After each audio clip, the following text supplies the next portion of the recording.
What's happening, everybody? It's Sean with Reactions to the Classics, and today we got a reaction to Counting Crows, their seminal album, August and Everything After. Brought to you by a friend, longtime supporter, and patron of the channel, Trucker Kev. Thank you, Trucker Kev. Appreciate you. Appreciate all the patrons who make this thing go. If you'd like to support us in any way, check out that Patreon link below or the Patreon link on the end screen. We could not do it without the patrons. All right, before we jump into it, let's get Trucker Kev's thoughts. He's the one that brought it. He's going to know more about it than I do. So released in 1993, this is what they call alternative rock roots rock, garnered a strong following right off the bat. Well, there was a love-hate relationship with lead singer Adam Duritz because some people didn't like that dreadlock look he was rocking for years and years, and a sort of whiny pitched voice in a way rubbed some people the wrong way. Another thing too, like Bob Dylan, Adam tends to write in sort of an abstract way in his lyrics. You have to kind of dissect for yourself because they don't come out and tell you exactly what they're about. Kev says, though, I, however, am a fan of Neil Young's voice, so I don't mind the little whiny tinge in the voice. What I do like about this album, Kev says, is how strong it still holds up. And the MTV era and VH1 videos were everywhere for this. Of course, radio grabbed a hold of Mr. Jones. That song was everywhere for quite a few years.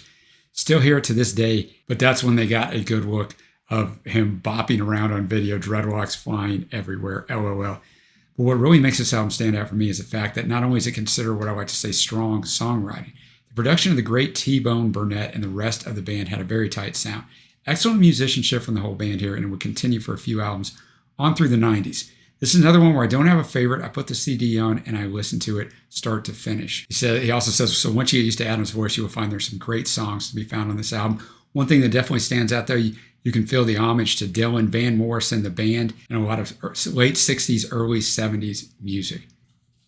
All the songs I just enjoy, even the overplayed Mr. Jones, Round Here is still great, Omaha, the absolutely stellar Time and Time Again, Anna Begins, Ghost Train, and I'll give you Kev's overall grade at the end. Now we're going to jump into it a little bit. I'll tell you a little bit about Counting Crows first. The roots of them began as an acoustic duo made up of Adam Duritz and guitarist David Bryson, starting in 1991 around Berkeley and San Francisco.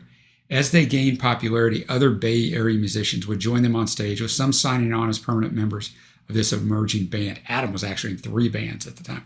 Several demo tapes using various backing musicians were produced through 1991 and 1992, containing most of the material which would later become this album, August and Everything After. By the beginning of 1993, they'd grown to include a stable 5-piece lineup and was soon signed to Geffen Records. Actually, the record companies were fighting over them. On January 16, 1993, the relatively still unknown band made their national debut when they filled in for Van Morrison at the Rock and Roll Hall of Fame ceremony. Adam's vocal and songwriting styles often been compared to Morrison's, and on this occasion, the band did a cover of his song Caravan. They sold over 20 million albums. Billboard has them ranked as the 8th greatest adult alternative artist of all time. Their most recent album was released in 2014. They did have an EP come out in 2021 that they thought they were going to expand into a full album, but I don't think that's happened yet. All right, let's talk about this album real quick. Debut released in September of 93, 4 in the US, where it sold 7 million copies. This is back, man, when artists have sold an insane amount of, at this point, it would be CDs. 16 in the UK, they were nominated for a Grammy for Best New Artist in 1994, so because of this album. It was produced, as Kev said, by T-Bone Burnett. Features the founding members of the band: Steve Bowman on drums, David Bryson on guitar, Adam Duritz on vocals, Charlie Gillingham on keyboards, Matt Maui on bass. Among the several session musicians used for the album was multi-instrumentalist David, I'm going to mess up his name, Emmergluck, who later joined the band as a full-time member in 1999, as well as Burnett, who also provided additional guitar work.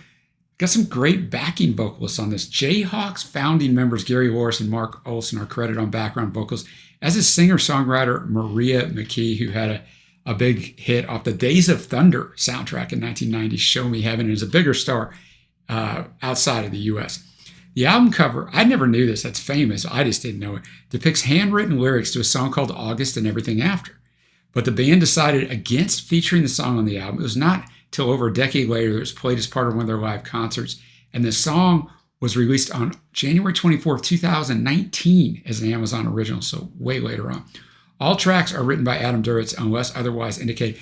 I spent forever researching this album. I'm not going to share it all with you, but it was nice because the 30th anniversary at the time I'm filming this in 2024 was just last year. So there was a ton of articles how this album was 30 years old. So I did learn a lot about it. If you haven't watched a video with us before, welcome. And also take note, the music is not in the video, but it will be at a Vimeo link below. So click on that, follow on with us. You can hear every song in its entirety. If you don't care about that, you know it really well, just want to know what I got to say, stay right here. Let's kick this thing off with, of course, Round Here. Written by Duritz, Dave Janesco, Dan Jewett, Chris Roldan, and David Bryson. Why so many different people? Don't worry, I'll answer that question. Second single, sort of. Its origins predate the formation of Counting Crows when the band's future frontman Adam Duritz wrote the song with the Himalayans members, the ones I just mentioned. Despite not charting on the U.S. Billboard Hot 100, due to rules in place at the time, there's all these rules where you can't chart on the Hot 100, but you can chart on every other Billboard chart, which makes no sense. I don't know which rule this one didn't meet. You've got to have an actual physical release, and maybe they just released it to the radio stations. That would be my guess, but I don't know. I couldn't find it. But it's really stupid, but it's been that way forever. So it peaked at number 31 on the Billboard Hot 100 Airplay chart and number 7 on the Modern Rocks chart. So I would imagine that's it. So it charted, but it didn't probably have physical release, so it can only chart so high because of the way those were factored in. It also reached the top 20 in Canada and Iceland. It's Grammy nominated for Best Rock Performance by a Duo or Group with a Vocal. And Adam actually explained this when they did VH1 Storytellers. He explained the meaning of the song. It's kind of long, but I think it's important. He said, the first way Counting Crows ever sounded, it was me and Dave in bars and coffee houses playing open mics, doing this song this way, because he's playing on Storytellers, not the way you're going to hear it now. The song begins with a guy walking out the front door of his house and leaving behind this woman. But the more he begins to leave behind people in his life, the more he feels like he's leaving himself behind as well. The less and less substantial he feels like he's becoming to himself. And that's sort of what the song's about, because he feels that even as he disappears from the lives of people, he's disappearing more and more from his own life. The chorus is he sort of keeps screaming out these idioms, these lessons that your mother might say to you when you were a kid. Sort of child lessons, quote, round here we always stand up straight, carving out our names. Things that you were told when you were a kid, that you do these things that when you grow up, it'll add up to something. You'll have a job, you'll have a life. I think for me and the character of the song, they don't add up to anything. It's just a bunch of crap, kind of. Your life comes to you or doesn't come to you. But those things don't really mean anything. By the end of the song, he's so dismayed by this that he's kind of screaming out that he can stay as long as he wants and that no one makes him wait. The sort of things that are important if you are a kid. You know that you don't have to go to bed. You don't have to do anything. The sort of things that don't make any difference at all when you're an adult. They're nothing. And this song is about me. So because Kev talked about it, and I mean, it's talked about a lot about it, you're not exactly sure what a lot of songs are about. I did find what Adam said about some of them because, I mean, it kind of helps us out. All right, I'm going to have the lyrics up as always. Thanks again, Kev. I know that song. I don't know it greatly, but I mean, I know it. But it's a fantastic song. Kev's exactly right on what, like, trying to figure out what these songs are about, because some people take the perspective, obviously, I mean, some of it, but you don't know if it's kind of representative of something else. And we have Maria, who has some mental illness. I mean, we can figure that much out. So, and then at the end, I think he's telling her, it kind of flips, and he's telling her he's in love with her because she's saying she's going to jump off a building, but now he's falling for her. Some people think it has to do with fame because there's kind of this overriding, which we're going to get to eventually in Mr. Jones in a couple songs, but there's an underlying kind of thing of becoming famous on here too. But the song's really good. The guitar work is fantastic. 3 of these guys play guitar, so I mean, it's kind of the intermixing of them and the layering of that, but really well done. See, I don't mind Adam's voice at all, at least in the songs that I know. And I will tell you this, I own this CD. I don't think I ever played anything but Mr. Jones. It's the way we did it in the 90s, some of us. We just buy the CD and play one song. Is that good? No. Is it dumb? Of course it is. But in the 90s, when I was in my early 20s, I mean, that's just the way I flew. I mean, it's not... I wished I would have listened to complete albums all the time and stuff. I didn't. I, of course, do now, but I wasn't wise enough back then. We're going to move on to our next track called Omaha, my hometown. I lived there till I was 12, so I'm 52 now, so it's been a minute, but let's go. All right, Omaha. Definitely has some religious overtones. I think a few, I don't know if you want to say shots, but I don't know the way to say it, at Jesus. I'm a Christian, so I can kind of notice those things. I'm not really going to handle them theologically. A good song. I mean, as far as like just soundscape and ambiance to it. Starts out with keyboardist Charlie Gillingham playing some accordion on there. Little Celtic-inspired stuff when it started. It got out of that, but when it started, I'm like, a Shane McGowan and the Pogues going to come out? Adam's I self-identified. He grew up Jewish, and so I mean, if that's still the he doesn't believe Jesus Christ is Jesus Christ because he's Jewish. He doesn't believe Jesus has come. So I don't know if that's part of it. I don't know if he's trying to take a shot at the religious machine, which I take plenty of those. Like Western Christianity is just a money-making machine. Not much of it or any of it almost really reflects the Bible and the church in the Bible. But that's a whole nother story. I won't get up on a religious tirade. But one of the toughest things about following Jesus is those so-called Christians, because following him's easy. Dealing with the Christians, not so much, man. I haven't set foot in a physical church. I did last year a couple times. Otherwise, it's been 5 years because I can't find one that isn't trying to build a new building or milk you for money. But anyway, Omaha, good song. And now we get to, I've got to say, at least one of the most famous songs of the 90s, right? Mr. Jones, written by Adam and David Bryson. Debut single, 5 in the U.S. I'm surprised it didn't go to number 1. Number 1 in Canada.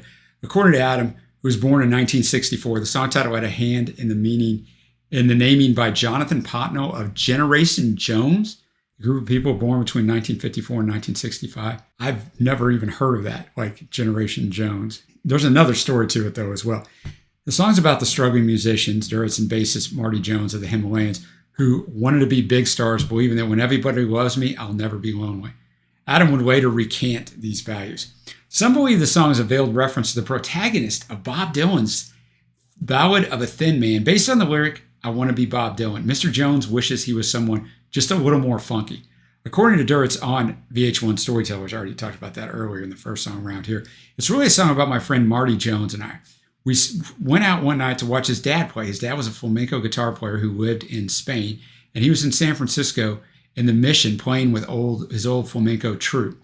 After the gig, we all went to this bar called the New Amsterdam in San Francisco on Columbus. In a 2013 interview, he said it's actually about himself. I wrote a song about me. I just happened to be out with him, speaking about Marty Jones, that night. He said the inspiration for the song came as they were drunk at a bar after watching Jones's father perform, when they saw Kenny Dale Johnson, longtime drummer for the musician Chris Isaak, sitting with not one, not two boys and girls, but 3 women. It just seemed like Adam said, we couldn't even manage to talk to girls. We were just thinking if we were rock stars, it'd be easier. I went home and wrote the song. I mean, inspiration, man. Mr. Jones, the song makes 100% sense now that I know what it's about. Makes 100% sense. I never knew what this song was about. Boys and girls, in 1993, we didn't have the beauty of the internet to chase everything down. It was sort of coming on, but there would be years and years and years and years and years before we'd have things such as lyrics, but interviews and those different things to tell us all about this. But he gets into a little Van Morrison style here, a little scat jazz singing there, a little bit sha-la-la-la, yeah. So you definitely could tell the Van Morrison. He does something else technique-wise I've noticed in these songs when he talked about at the beginning, when Kev said something about Van Morrison. So I'm not going to go into it yet because I'm going to see if he continues doing it, and then I'll bring it up to you. But of course, Mr. Jones and me, talking about his friend Marty, tell each other fairy tales as we stare at them beautiful women. She's looking at you. Oh, no, she's looking at me. And then talking about painting and Picasso, and I want to be a lion. Yeah, everybody want to pass as cats. We all want to be big, big stars. Yeah, we got different reasons for that. Believe in me because I don't believe in anything, and I want to be someone to believe. Yeah, just fantastic. You can get the name Maria in here again, talking about one of the flamenco dancers up on stage. So, Mr. Jones, I didn't want to hear this song. It's the first thing I thought of when I saw this album, just because I've heard it so much. I really liked hearing that. This song's a great song. If you're my age, and Kev's about my age, this song was played to death. But going back and listening to it in the context of this, it's a great song. Next up, we have Perfect Blue Buildings. Now, in the August and Everything After live album, Adam actually says that this song was his favorite on the album. It was also the hardest to record. He says the band was just starting, and this song divided them such that they almost broke up. It took them 3 days, and he said a nervous breakdown by himself to record. Man, I really like that song as well. I mean, those first 3 songs are really strong, but this song is really good as well. Rhythm-driven song, right? Matt Malley on the bass and Steve Bowman on the drums are kind of the star on this instrumentally, but, he's either on a bender. alcohol, drugs, or Adam deals with some mental health issues in real life. He talks about this. So he might be having that kind of breakdown, but we get into the line, asleep in perfect blue buildings beside the green apple sea. Adam says he thinks about that it brings him peace and calm when he can't sleep, which he says is most nights, which as somebody who's in chronic pain, that's me every night. I get it. He says it's 4:30 a.m. on a Tuesday. It doesn't get much worse than this. In beds and little rooms and buildings in the middle of these lives, which are completely meaningless, help me stay awake. I'm falling. The song is really good. 4 tunes in, and it is a strong, strong album. Now we go to Anna Begins. Anna Begins has this choppy kind of drum beat by Steve Bowman in there, but just pops into this nice melody. Now, supposedly Anna's a girl from Australia that Adam met on vacation in Greece in 1989. He wrote this song for her. And Anna's name is in there. I can only find that in one place. It is about a relationship, and it is with Anna, so it's probably true, where they're trying to figure out if they're in love or not. And as it unfolds, Anna figures out she's not in love. Maybe she's just in physical lust, but she's not in love. And then Adam he's acting like he doesn't care. Right? We've all been around people, and maybe you're one of these people at some different time. My friend implores me for one time only, make an exception. I'm not worried. And then later on, I'm not worried. I'm not overly concerned. But we're always changing. It does not bother me to say this isn't love. So it does bother him. Of course, the more we protest, right, the more it actually bothers us, the more we talk about something. But really nice song as well. But there's 11 songs on here, so we're just song 6. We're going to go over that halfway mark with Time and Time Again. Time and Time Again. You got Charlie Gillingham on a Hammond organ on there, really bringing it. The song itself, he wants to be with this girl, and then when she's walking away, he knows she'll be back, but he can't please himself. He says time and time again as the chorus goes through 3 times, and then I can't please myself. So he can't ever find like peace within himself. So he can't really find peace in this relationship, which eventually leads to heartache. And I think a lot of us have been in that aspect too. So a very good vocal, very emotive vocal by Adam. And once again, top flight musicianship throughout the first half, or a little over half of this album, as Kev pointed out in the beginning. Well, next up we have Rain King. It was their 4th single from the album. It only went to 66 in the US and 18 in Canada. It was inspired by a 1950s novel by Saul Bellow entitled Henderson, the Rain King. Henderson is referenced in the line, Henderson is waiting for the sun. According to the Storytellers VH1 special that I referenced earlier, Adam explained, quote, the book became a totem for how I felt about creativity and writing. It was this thing where you took everything you felt inside you and just sprayed it all over everything. It's a song about everything that goes into writing, all the feelings, everything that makes you want to write and pick up a guitar and express yourself. It's full of all the doubts and the fears about how I felt about my life at the time. All right, let's get it. All right, Rain King. Melodically and instrumentally fantastic. You got a mandolin by David Emmer Gluck. I know I messed his name up again, but David's playing that mandolin, which blended. Great guitar blends on here.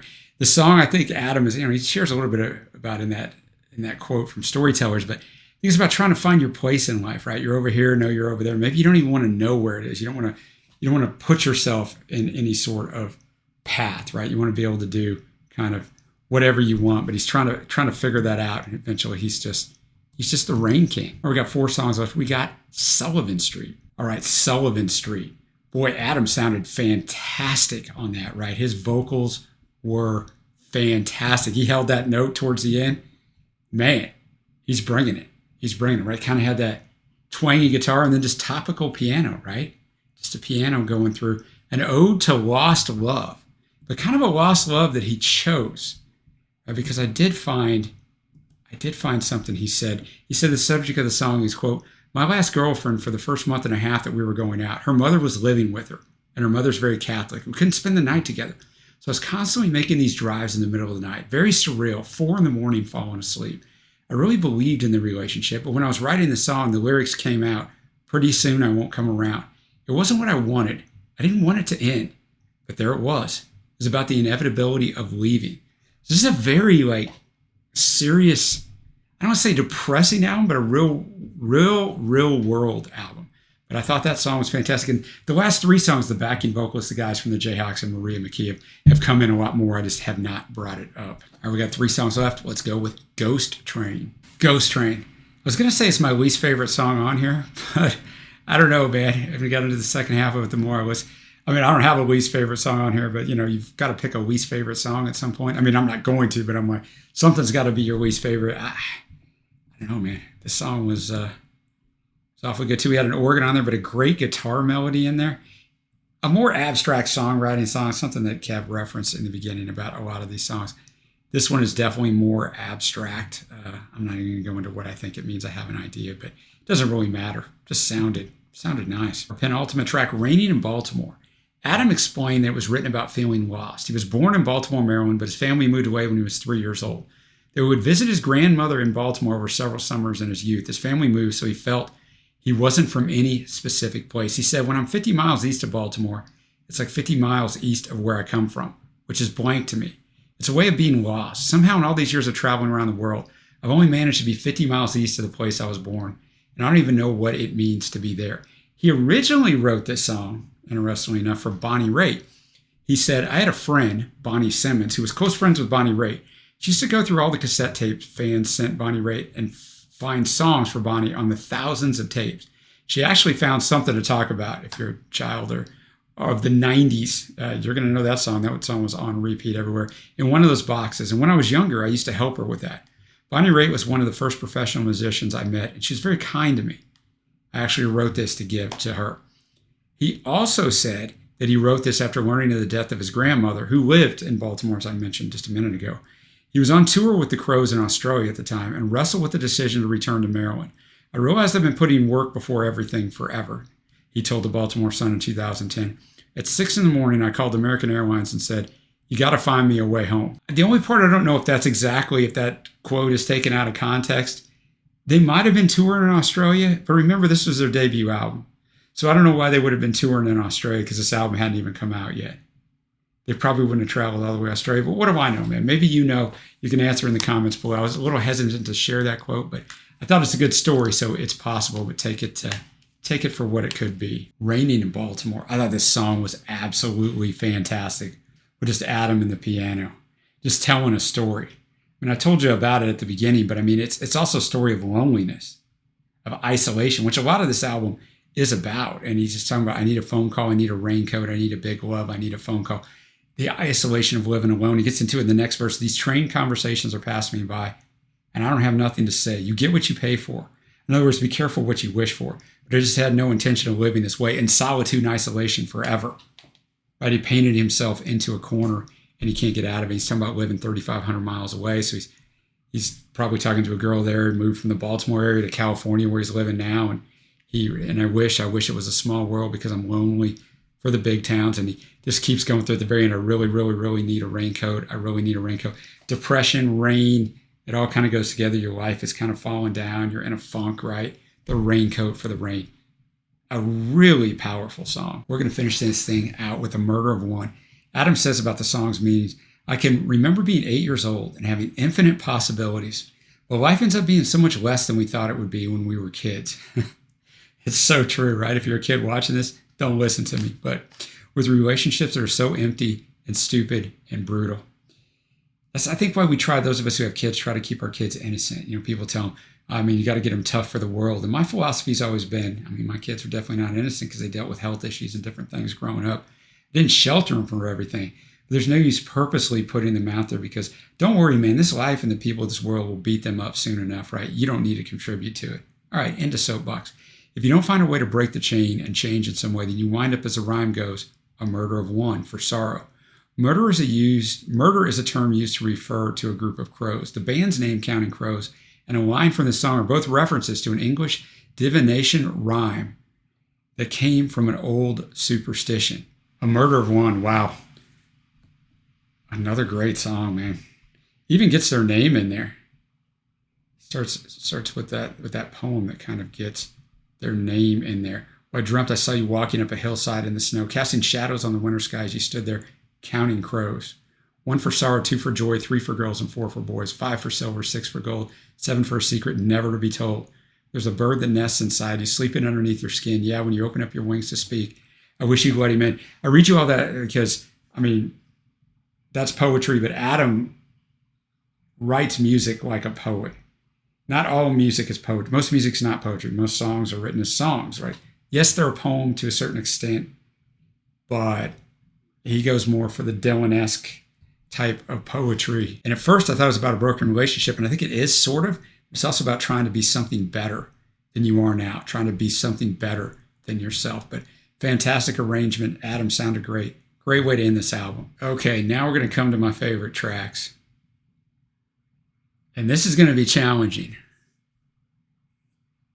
This is going to be very challenging. I'm looking at this list. I'm going to tell you right now, Trucker Kev was absolutely right. There's not a bad song on here. There's not a song on here that even borders between average and bad. There's just not. Honorable mentions: Perfect Blue Buildings, Time and Time Again, Rain King, Sullivan Street, A Murder of One, Faze, Raining in Baltimore, Mr. Jones, Omaha, and Round Here. And I mean, the songs I didn't include, which I think might have been 2 of them, are still really good, and they were 2 of Kev's faves. So that tells you how solid this album is. Now we're going to get to my overall score. Kev says this is still a very enjoyable album, and I hold it at an 8.75 to this day. The musicianship on here is fantastic. Kev talked about being a tight group. They're absolutely tight. Steve Bowman on the drums, Bryson on the guitars, Matt Maui on the bass. The bass had a big part in this album, and that's usually not the case. Charlie Gillingham did piano, accordion, the Hammond organ, Chamberlain, I mean, everything. And then, of course, Adam was on piano and harmonica and vocals. So, I mean, they were just fantastic. So I mentioned it earlier. I think after the 4th song, Perfect Blue Buildings, that Adam was doing something on here technique-wise that I never noticed him do. It's something that Van Morrison does. I don't think I've ever talked about it, but he'll sing behind the beat, and then he kind of races ahead to sing in front of it. And that's the reason why his vocals are so interesting. So when you listen to a song now again from this, he does it on most songs, and he gives us this interesting sound. And I know his vocals can be hit or miss for people, as Kev talked about in the opening, but I think his vocals are really good. Like, they don't bother me a bit. They only not don't bother me a bit. I think they're actually really good. Because what he understands is he stays in his lane. Where vocals will get in trouble, and I mean, this is not hate towards Miley Cyrus, but she's the first one I'll talk. Miley tries to sing everything. I've heard her cover Wish You Were Here, and I wished I wouldn't have ever heard different things. And for one, I'll give her credit for trying to cover these songs. On the other hand, it's absolutely just shouldn't be done. Your voice is your voice, right? And very few people can sing anything, right? Anything and everything. They got to stay in their lane. Adam stays in his lane, so I think he sounds great. So my overall score on this album, and remember I told you I owned it, but I never listened to it. And then I also will tell you this, I've been to 2 of their concerts, but never heard them play. They were opening up for a band that I used to really like, the Goo Goo Dolls. So I got there late and just heard the Goo Goo Dolls. And they were headlining where Rob Thomas, the lead singer of Matchbox 20, was singing solo as their opening act after Rob sang I Left. Because I just thought, Counting Crows, Mr. Jones, it's okay. And I just didn't stay because I didn't know their music. This is, 7, 8, 9 years ago before this channel started. I'm going to tell you, after listening to this, I really wished I would have stayed because Kev gave it an 8.75. I've never topped a rating that Kev gave it. You wouldn't expect me to, right? Because he knows the album. Right? He's listened to the album. He brought it. This is my first time hearing it, but this is going to be the rare exception to that rule where I'm going to give this a 9.0 on first listen, which I've probably done 5 times ever. It just doesn't happen, but this album's fantastic. Everything about it. So let me know what you think of this album down below. What else should I check out? I know a lot of people say they never reach this peak again, which I get. And oftentimes it happens with debut albums because you have a long time to work on them and you don't have a long time to work on the next ones usually. But let me know what you think of it below. If you haven't already, give it a thumbs up. Hit that subscribe button. And until next time, guys, I will see you.